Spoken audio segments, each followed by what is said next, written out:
সময়টা তখন বাংলায় নবাবের শাসনকাল। কাটোয়া শহরের কাছে ছোট্ট একটি গ্রাম চুরপুনি। সেখানকার জমিদারবাবু বিশেষ কাজে বর্ধমানের রাজার সঙ্গে দেখা করতে রওনা দিলেন।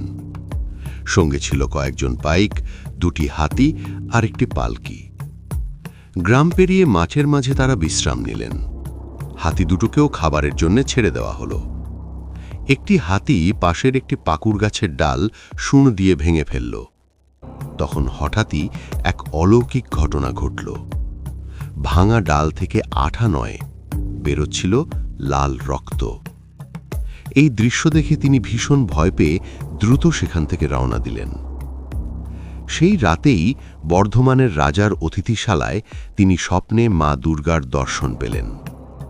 মা বললেন, ওই পাকুড় গাছের নিচেই আমার প্রতিষ্ঠা করো, আর ওই গ্রামের পশ্চিম পাড়ার একজন বিশিষ্ট ব্রাহ্মণকে আমার নিত্য পূজার দায়িত্ব দাও।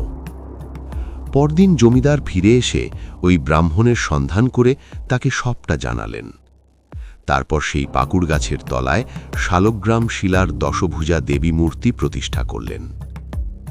তারপর থেকেই লোকমুখে সেই দেবী গ্রামের কুলদেবী উমাখ্যা দেবী নামে পরিচিত হন, যিনি আজও জাগ্রত দেবী হিসেবে মানুষের মানত ও আশা পূরণ করেন।